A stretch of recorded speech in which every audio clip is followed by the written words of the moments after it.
ابتدا ہے رب جلیل کے بابرکت نام سے جو دلوں کے بھید خوب جانتا ہے۔ نحمدہ ونصلی علی رسولہ الکریم، اما بعد فاعوذ باللہ من الشیطان الرجیم، بسم اللہ الرحمن الرحیم۔ معزز سامعین، حاضرین، ناظرین، آج کی ویڈیو میں ہم ذکر کریں گے، بیان کریں گے قصہ حجاج بن یوسف کی موت کا۔ حجاج بن یوسف کی موت کیسے ہوئی اور کتنی دردناک موت تھی حجاج بن یوسف کی۔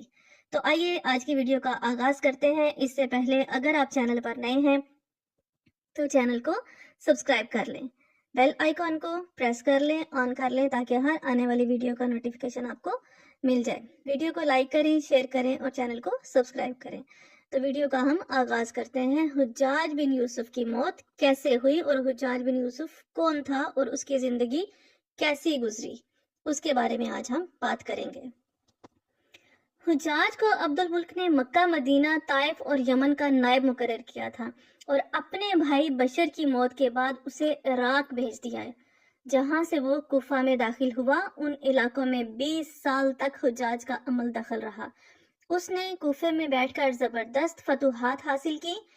اس کے دور میں مسلمان مجاہدین چین تک پہنچ گئے۔ حجاج بن یوسف نے ہی قرآن پاک پر اعراب لگوائے۔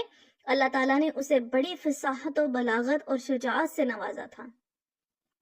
حجاج بن یوسف حافظ قرآن تھا، شراب نوشی اور بدکاری سے بچتا تھا۔ وہ جہاد کا دھنی اور فتوحات کا حریص تھا، مگر اس کی تمام اچھائیوں پر اس کی ایک برائی نے پردہ ڈال دیا تھا، اور وہ برائی وہ تھی سعید بن جبیر کا ناحق قتل۔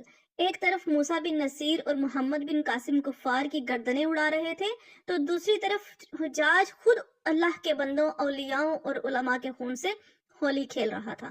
حجاج نے کم و بیش 1,20,000 انسانوں کو قتل کیا۔ اس کے جیل خانوں میں ایک دن میں 80,000 قیدی ایک وقت میں موجود ہوتے، جن میں سے 30,000 خواتین تھیں۔ اس نے جو آخری قتل کیا وہ عظیم تابعی اور زاہد و پارسا انسان حضرت سعید بن جبیر رضی اللہ تعالی عنہ کا تھا۔ انہیں قتل کرنے کے بعد حجاج پر وحشت سوار ہو گئی، وہ نفسیاتی مریض بن گیا تھا۔ حجاج جب بھی سوتا، حضرت سعید بن جبیر اس کے خواب میں آ کر اس کا دامن پکڑ کر کہتے کہ اے دشمن خدا، تو نے مجھے کیوں قتل کیا؟ میں نے تیرا کیا بگاڑا تھا؟ اس کے ساتھ حجاج کو وہ بیماری لگ گئی جسے زمہریری کہا جاتا تھا۔ اس میں سخت سردی کلیجے سے اٹھ کر سارے جسم پر چھا جاتی ہے۔ وہ کانپتا تھا، آنکھ سے بھری انگیٹھیاں اس کے پاس لائی جاتی تھیں اور اس قدر قریب رکھ دی جاتی تھی کہ اس کی کھال جل جاتی تھی، مگر اسے احساس تک نہیں ہوتا تھا۔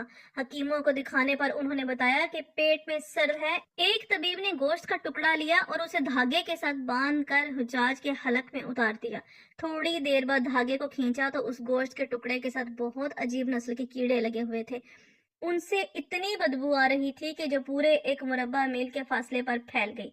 درباری اٹھ کر بھاگ گئے، حکیم بھی بھاگنے لگا۔ حجاج بولا، تم کہاں جاتے ہو؟ حکیم بولا، تیری بیماری زمینی نہیں، آسمانی ہے، اللہ سے پناہ مانگ۔ حجاج جب ہر طرح کی تدبیروں سے مایوس ہو گیا تو اس نے حضرت حسن بصری رحمت اللہ علیہ کو بلوایا اور ان سے دعا کی درخواست کی۔ وہ حجاج کی یہ حالت دیکھ کر رو پڑے اور فرمانے لگے، میں نے تجھے منع کیا کرتا تھا نا، کہ میں تجھے منع کرتا تھا کہ نیک بندوں کے ساتھ چھیڑ چھاڑ نہ کرنا، ان پر ظلم نہ کرنا، مگر تو باز نہیں آیا۔ بیان کیا جاتا ہے کہ حضرت سعید بن جبیر رضی اللہ تعالیٰ عنہ کی وفات کے 40 دن بعد ہی حجاج کی بھی موت ہو گئی تھی۔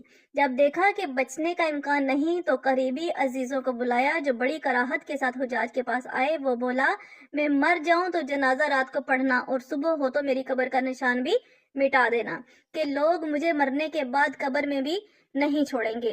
اگلے دن حجاج کا پیٹ پھٹ گیا اور اس کی موت واقع ہو گئی۔ اللہ پاک ظلم کی رسی دراز ضرور کرتا ہے، لیکن جب ظالم سے حساب لیتا ہے تو فرشتے بھی خشیت الہی سے کانپتے ہیں، عرش ہل جاتا ہے۔ اللہ ظالموں کے ظلم سے ہم سب کو محفوظ رکھے، آمین ثم آمین۔